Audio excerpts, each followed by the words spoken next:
Oke, assalamualaikum warahmatullahi wabarakatuh. Salam, Om Swastiastu, Namo Buddhaya, salam kebajikan, salam sejahtera buat kita semuanya.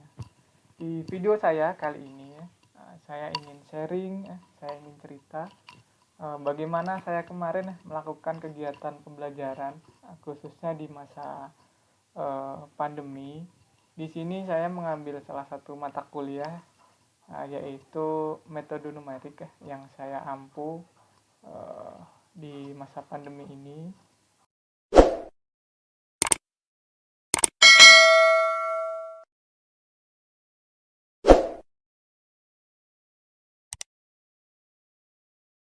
Jadi mata kuliah metode numerik ini pada intinya adalah membekali teman-teman mahasiswa nantinya. Yang pertama terkait teori dasar dari berbagai metode yang ada di dalam analisis numerik. Nah setelah itu nanti setelah mengetahui dan memahami berbagai metode numerik, nah, setelah itu nanti kita akan coba terapkan berbagai metode itu untuk menyelesaikan berbagai permasalahan yang akan teman-teman mahasiswa temukan di bidang teknik sipil. Kemudian untuk capaian dari mata kuliah metode numerik ini, jadi diharapkan yang pertama teman-teman mahasiswa itu mengetahui berbagai metode yang sering digunakan di dalam analisis numerik. Yang kedua adalah teman-teman mahasiswa bisa menjelaskan bagaimana sih teori dari masing-masing metode tersebut seperti apa. Kemudian yang ketiga diharapkan teman-teman mahasiswa dapat menggunakan untuk analisis ataupun untuk menghitung. Kemudian baru yang terakhir adalah setelah paham, kemudian tahu cara menghitung dan menganalisis, teman-teman diharapkan bisa menerapkan berbagai metode tersebut untuk menyelesaikan berbagai permasalahan di bidang teknik sipil. Berbagai materi akan kita sampaikan di mata kuliah ini, dari mulai pendahuluan, kemudian ada kesalahan, kemudian bagaimana teman-teman mahasiswa bisa mencari akar persamaan menggunakan metode numerik, menyelesaikan sistem persamaan linear, regresi, interpolasi, termasuk teman-teman mahasiswa juga bisa menganalisis integral menggunakan metode numerik, dan juga menyelesaikan permasalahan mengenai persamaan diferensial yang bisa diselesaikan dengan metode numerik. Untuk metodenya sendiri pembelajaran yang sudah kami lakukan kemarin dengan teman-teman mahasiswa itu menggunakan secara daring tapi di sini kita coba menggabungkan mengkombinasikan bagaimana pembelajaran secara sinkronus dan juga secara asinkronus. Secara sinkronus kita gunakan Zoom conference meeting. Teman-teman mahasiswa biasanya kita sekitar 1 jaman melakukan kegiatan perkuliahan menggunakan Zoom meeting. Selanjutnya teman-teman bisa melanjutkan menggunakan metode secara asinkronus. Kemarin kita gunakan e-learning yang dari kampus, dan juga saya pribadi mengembangkan konten yang saya upload di YouTube di Cak Puji Channel .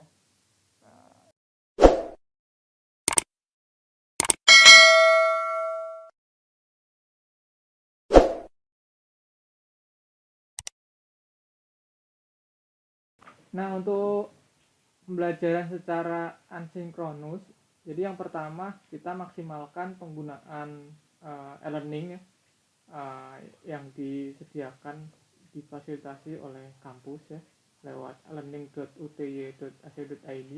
Nah ini adalah tampilan dari e-learning mata kuliah metode numerik yang saya kembangkan. Di sini kita bisa mengupload materi pembelajaran yang sudah kita siapkan. Nah, bisa dilihat ini adalah beberapa materi yang sudah saya upload. Kebetulan di semester ini juga mengajar mata kuliah metode numerik. Kemudian di sini juga setiap bab saya sampaikan mengenai capaian dari masing-masing bab ya. Misalkan ini ada bab mengenai mencari akar persamaan ya. Di capaiannya diharapkan mahasiswa dapat mencari kemudian menyelesaikan dengan berbagai contoh aplikasi di bidang teknik itu. Begitu seterusnya.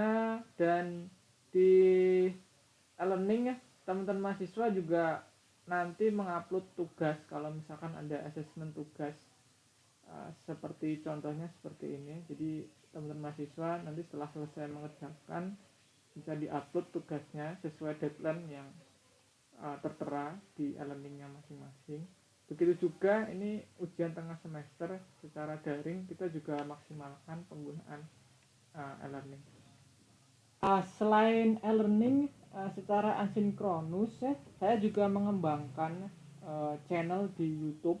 Saya kasih nama Cak Puji Channel, di mana video-video perkuliahan tutorial termasuk untuk mata kuliah metode numerik ini juga saya banyak buatkan video-video tutorial bagaimana kita menganalisis dengan menggunakan berbagai metode numerik. Termasuk di sini juga banyak tutorial bagaimana kita menggunakan program Microsoft Excel di dalam membantu kita menggunakan berbagai metode numerik. Nah, bisa dilihat ini adalah contoh-contoh video-video yang sudah saya upload di channel YouTube saya.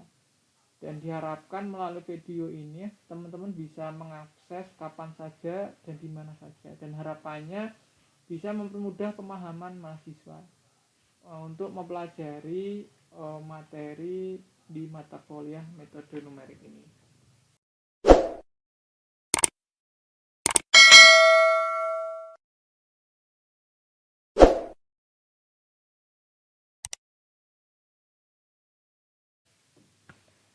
Selanjutnya untuk pembelajaran secara sinkronus, secara langsung menggunakan tools aplikasi Zoom Conference Meeting, berikut merupakan cuplikan kegiatan pembelajaran yang sudah pernah kita lakuin di salah satu materi di metode numerik mengenai analisis regresi.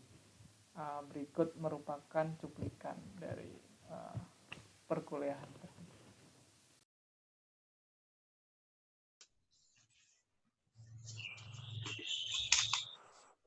Oke, sebelum mulai kita berdoa dulu seperti biasa, teman-teman.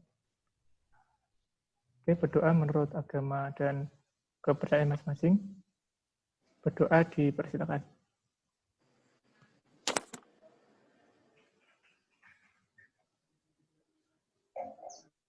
Oke, cukup.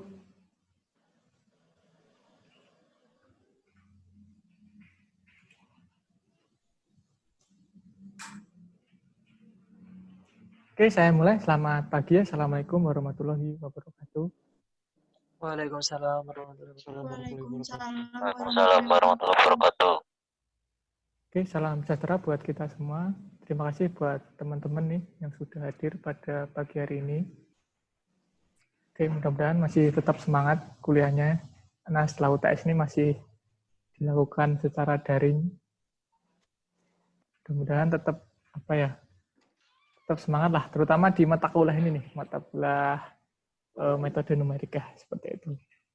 Nah, ini materi yang akan saya sampaikan pagi hari ini di pertemuan yang ke-8, teman-teman. Jadi materi baru yang pertama yang disampaikan setelah UTS yaitu mengenai analisis regresi ya. Atau kalau dalam bahasa Inggrisnya namanya curve fitting ya namanya. Mungkin ada yang pernah dengar sebelumnya atau udah pernah dapat mungkin. Saya kira pernah ya, karena udah pernah disampaikan di semester 3 kemarin. Mungkin di sini saya akan lebih banyak ke aplikasi ya, dan cara ngitungnya lebih cepat di Microsoft Excel nanti. Jadi intinya regresi ini, teman-teman, kita akan mencari sebuah garis atau kurva yang mewakili hubungan sebuah set data. Nah, pada prinsipnya, analisis regresi itu kita mencari suatu kurva yang mewakili hubungan set data dalam sistem koordinat X Y ya, Cartesius seperti ini. Misalkan saya punya diagram Cartesius di sini, sumbu X sama sumbu Y. Kemudian kita punya serangkaian data ya, X, Y. Misalkan di sini dari X1, Y1 sampai Xn, Yn. Kemudian kita plotkan di dalam diagram Cartesius, misalkan di sini ya, muncul titik-titik di layar teman-teman merah-merah. Kemudian kita diminta untuk mencari garis ya, garis. Kira-kira garis yang menghubungkan, mewakili dari serangkaian data ini itu garis yang gimana. Nah itu yang namanya regresi, seperti itu. Mungkin kita coba buatkan ilustrasi ya. Misalkan saya pengen garis kurva yang mewakilinya ini ya, yang biru ini. Mungkin teman-teman nanti pilih ya, kira-kira menurut teman-teman yang mewakili kurvanya yang mana ya, dari serangkaian data ini. Misalkan ini yang pertama yang biru, saya pengen kurvanya seperti ini. Kemudian ada yang lain ya, misalkan saya pengen kurvanya mirip yang hijau ya, dia dekat dengan datanya. Kemudian atau yang dia garis lurus seperti ini, misalkan garis C, atau teman-teman milih yang garis hitam, garis D seperti ini. Kira-kira menurut teman-teman garis mana yang kalian anggap mewakili ya dari set data ini? Ada yang pengen berargumen mungkin? Garis D. Garis D ya, siapa ini? Dwi Putri ya. Oke, garis D ya. Kita coba kunci nih Mbak Putri, garis D. Silakan kalau ada yang lain. Kira ada yang pengen punya opsi jawaban lain mungkin. Alasannya apa Mbak Putri? Kenapa milih garis D? Mungkin bisa di ini Amut. Kenapa alasannya milih garis D Pak?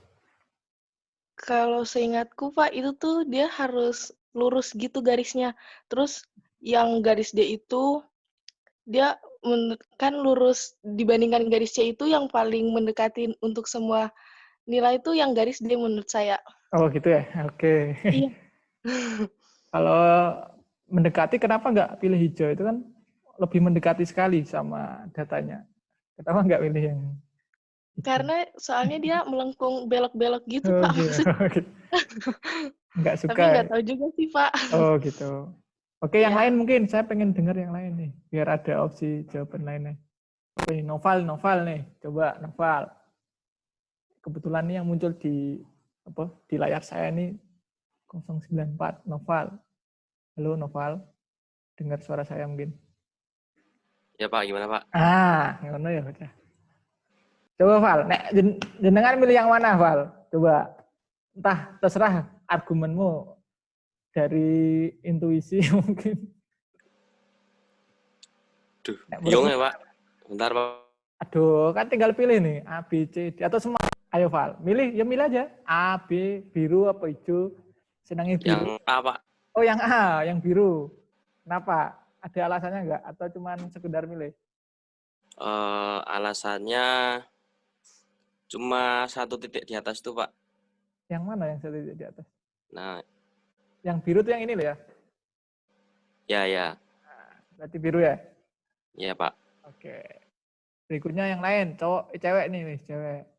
Apa nih? Mbak Ana Varia, siapa gini? Ana Varianti apa siapa? Di unmute, Mbak. Ayo. Nah, coba Mbak, nek jenengan milih yang mana? Mbak Ana ya, Varianti. Oke. Garis B, Pak. Yang hijau. Ya. Nah, alasannya kenapa? Alasannya di situ menunjukkan titik-titik X dan Y-nya masing-masing. Oh gitu ya, karena melewati titiknya ya? Iya. Oke. Terima kasih Mbak Ana. SD. Siapa ini? Yang jawab siapa ini? Angga.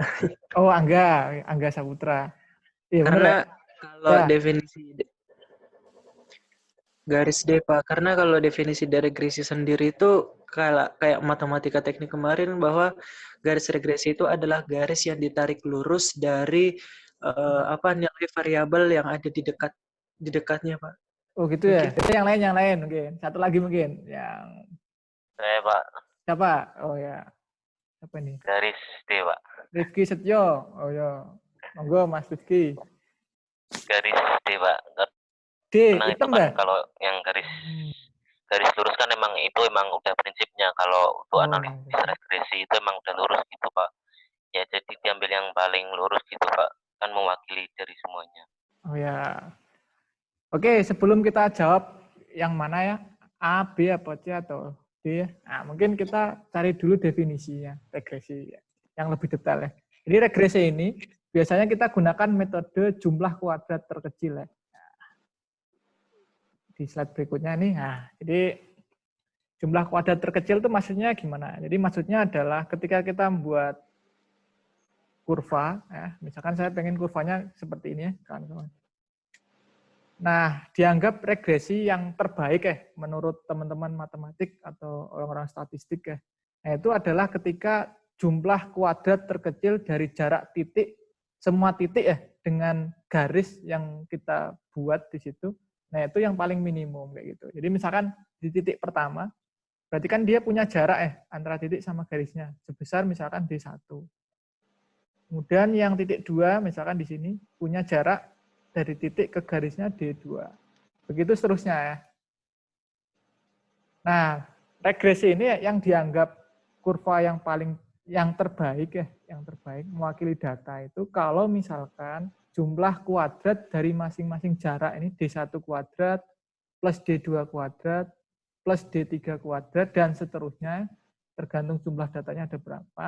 Nah, itu yang paling minimum. Nah, sekarang dilihat kira-kira dari 4 tadi ini, kira-kira yang paling minimum jaraknya yang mana?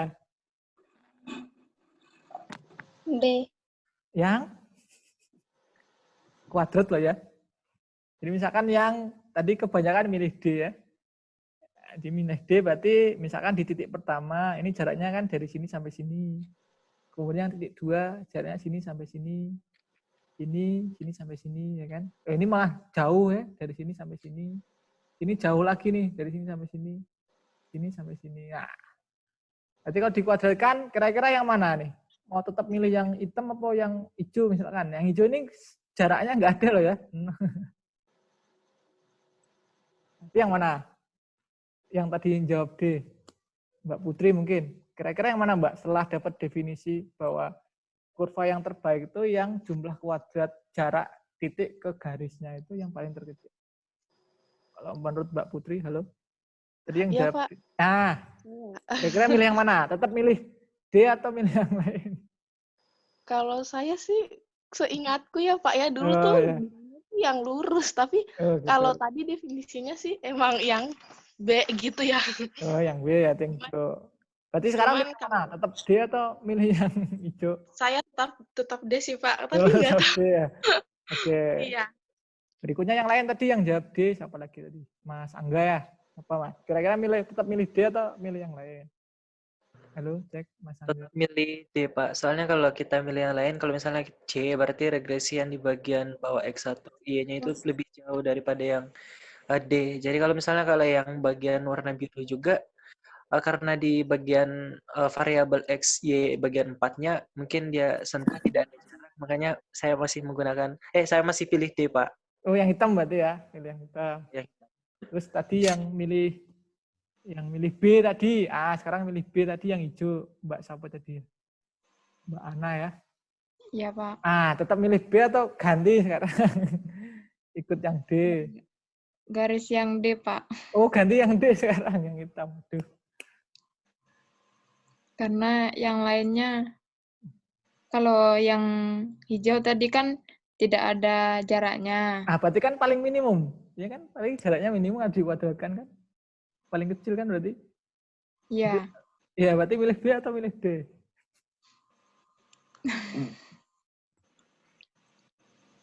Milih mana? B apa D? Ganti D.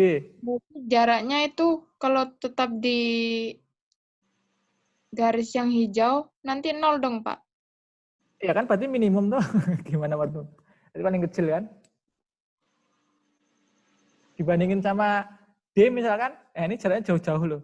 Ini dikuadratkan, dijumlah. Kira-kira lebih kecil mana? Hijau sama hitam? Kalau yang lebih kecil memang dari yang garis Hijau. Nah, hijau berarti milih yang mana? Setelah tahu definisi regresi tadi, yang paling terbaik itu yang jumlah kuadrat terkecilnya yang paling minimum. Tetap yang hijau deh, Oh, Pak. yang hijau, yang hijau. Oke ya, jawabannya yang ini ya, teman-teman ya. Oke. Nah, jadi tadi itu ya, kurva terbaik itu yang mewakili data itu kalau jumlah kuadrat dari titik ke garisnya itu total semua dikuadratkan, jumlahnya itu yang paling minimum. Kayak gitu. Maka jawabannya menurut teman-teman matematik ya, statistik, jadi yang paling terbaik ya mewakili data itu yang hijau. Kenapa? Karena kurvanya itu yang paling minimum jumlah kuadratnya ya. Yang paling minimum dibandingin garis-garis yang lain tadi. Tapi ada ada tetapinya ya. Di regresi ini sekali lagi hanya memberikan petunjuk kurva yang terbaik mewakili data ya. Mewakili data. Tapi belum tentu yang kita pakai kayak gitu. Kita pilih ya. Karena analisis ini tidak memberikan petunjuk kurva mana yang harus kita pakai seperti itu. Nah, bisa dipahami nggak? Karena tentu yang terbaik belum tentu yang kita pilih, intinya kayak gitu. Kenapa? Nanti di kasus-kasus di teknik sipil nanti akan kita temui ya. Bahwasanya nilai yang terbaik mewakili data itu ternyata belum tentu kita pilih di situ. Misalkan contohnya adalah debit air misalkan ya. Kasus debit air di sungai misalkan. Secara hukum alam ya, ketika debit air di sungai itu tinggi muka airnya nggak ada airnya, otomatis kan debitnya nggak ada nol kayak gitu. Nah, tapi ketika kita plotting datanya, kemudian kita masing-masing cari regresinya, ternyata regresi yang paling bagus misalkan linear kayak gitu. Nah, walaupun linear itu yang paling bagus mewakili data, belum tentu gitu yang harus kita pilih ya. Karena kalau kita masukkan regresi linear misalkan nanti mungkin ada contoh nanti di pembahasan berikutnya. Nah, ternyata kita masukkan tinggi muka airnya 0 itu ternyata nilai debitnya nggak 0 kayak gitu. Nah, itu kan menyalahi hukum alam ya, kayak gitu. Nah, sebenarnya kayak gitu ya. Jadi intinya kurva regresi ini hanya memberikan analisis yang terbaik mewakili data. Jadi semakin dia jaraknya titik terhadap garisnya paling minimum, nah itu yang terbaik mewakili data. Tapi setelah itu perkara kita pilih nggak pilih, nah itu tergantung kita ya. Satu, bisa dilihat dari yang mewakili data itu. Ada juga yang opsi disesuaikan sama hukum, contohnya hukum alam tadi ya. Kayak gitu. Jadi sekali lagi kurva regresi ini hanya memberikan analisis yang terbaik mewakili data. Jadi semakin nilai jumlah kuadratnya paling kecil, berarti dia yang paling terbaik mewakili data kurvanya. Tapi tidak memberikan petunjuk kurva mana yang harus kita pakai atau kita pilih. Oke, sampai sini ada yang mau disampaikan? Jadi udah clear ya teman-teman. Jadi regresi ini sekali lagi yang paling bagus itu yang mewakili data itu yang jumlah kuadrat terkecilnya yang paling minimum. Perkara kita pilih tadi misalnya contohnya tadi ya, sebenarnya yang garis B ini mewakili data yang paling terbaik, tapi kalian malah milih yang yang hitam misalkan. Ya, contohnya seperti itu.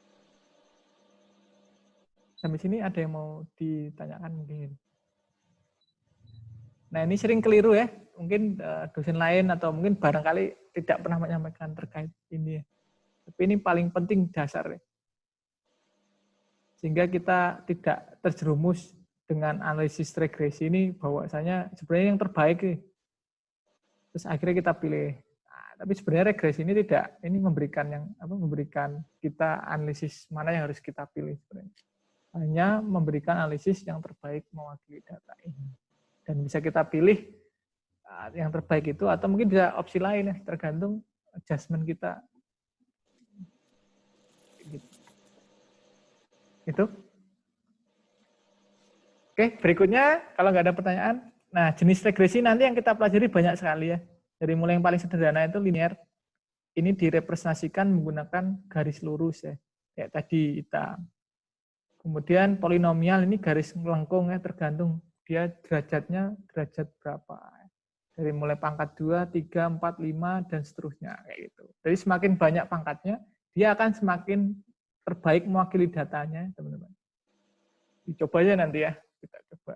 Semakin banyak, dan semakin melengkung-melengkung nanti itunya, garisnya. Kayak gitu. Jadi tadi yang bilang bahwa garis regresi itu harus lurus, itu mohon maaf, itu kurang benar ya. Tergantung regresi kita mau seperti apa. Kalau linear memang benar, lurus ya. Kalau polinomial dia akan melengkung-melengkung ya, tergantung derajat berapa.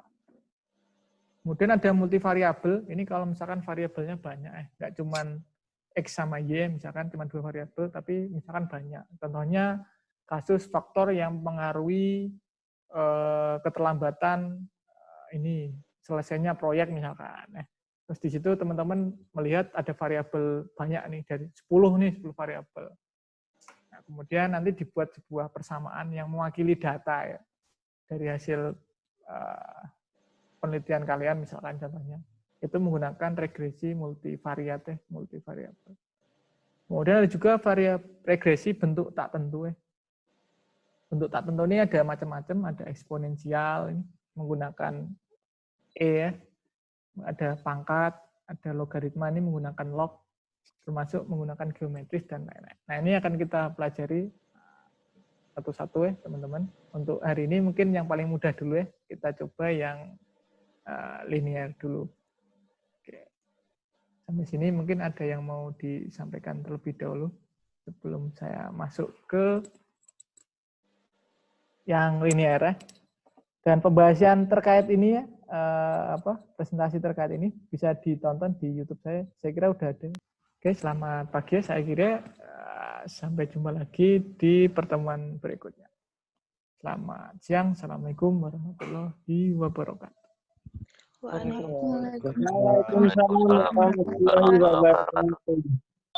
Saya mengenai pembelajaran yang sudah kita lakukan dengan teman-teman mahasiswa di mata kuliah metode numerik, khususnya selama masa pandemi ya.